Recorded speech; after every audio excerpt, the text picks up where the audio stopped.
Features ಇದೆ ಹೊಂಡಾ shine ಹೊಸ ಯೂನಿಕಾನಲ್ಲಿ ಹಳೆದಕ್ಕೂ ಇದಕ್ಕೂ ನಿಮಗೆ ಇದು ಬರುತ್ತೆ ಏನು LED ಹೆಡ್ಲೈಟ್ ಬರುತ್ತೆ. ಹಾಂ ಆಮೇಲೆ ಇದು ಫುಲ್ಲಿ ಮೀಟರ್ ಬರುತ್ತೆ. ಹಾಂ ಮೊಬೈಲ್ ಚಾರ್ಜರ್ ಆಪ್ಷನ್ ಬರುತ್ತೆ. ಹಾಂ ಹಾಂ ಹಾಂ ಬಿಟ್ಟರೆ ಎಸ್ಪಿನಲ್ಲಿ ಏನು ಡಿಜಿಟಲ್ ಓಕೆ ಹಾಂ 3 ಫೀಚರ್ಸ್ ಚೆನ್ನಾಗಿದೆ.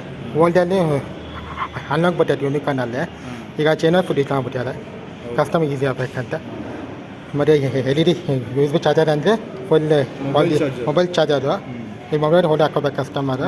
USB ಚಾರ್ಜರು ಫುಲ್ ಅಲ್ಲಿ ಡಿಜಿಟಲ್ ಅಂದರೆ. ಮತ್ತು ಹೊಸ ಹೆಡ್ಲೈಟು ಮೊನ್ನೆ ನಾವು ದಪ್ಪಾಗಿ ಬರ್ತೈತೆ ಯೂನಿಕಾನ್ಗೆ ಹೆಡ್ಲೈಟ್ಸು ಮತ್ತು ಹಲಜನ್ ಬರ್ತೈತೆ. ಈಗ LED ಮುಗಿತಾರೆ ಹೈ ಆ್ಯಂಡ್ ಲೋ ಬೀಮು ಚೆನ್ನಾಗಿ ಕಾಣಿಸ್ತದೆ ಹೆಡ್ಲೈಟ್ಸಿಗೆ. ಅಷ್ಟೇ ಬೇರೆಯೇ ಚೇಂಜ್ ಆಗಿಲ್ಲ ಗಾಡಿಗೆ.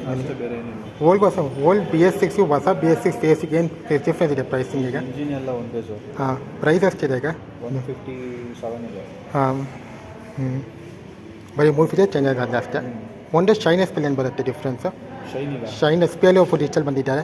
ಸೇಮ್ ಫುಲ್ ಡಿಜಿಟಲ್ ಬರಲ್ಲ, ಶೈನಿಂಗ್ ಅನಲಾಗ್ ಮೀಟರ್ನೇ ಬರುತ್ತೆ. ನನಗೆ ಯಾವುದೋ ಈಗ ಎಸ್ಪಿರೇಷನಲ್ಲಿ ಬಂದಿದ್ದೇನೆ. ಎಸ್ಪಿರೇಷನಲ್ಲಿ ಬಂದಿದೆ ಗಾಡಿ ಸ್ಟಾಕ್ ಇಲ್ಲ. ಹಾಂ ಅದರಲ್ಲಿ ಸೇಮ್ ಯೂನಿಕ್ ಥರನೇ ಡಿಜಿಟಲ್ ಬರಲ್ಲ, ಅದು TFT ಸ್ಕ್ರೀನ್ ಬರುತ್ತೆ. ಹಾಂ ಅದರಲ್ಲಿ ನಿಮಗೆ ನ್ಯಾವಿಗೇಷನ್ ಸಿಸ್ಟಮ್ ಎಲ್ಲ ಬರುತ್ತೆ.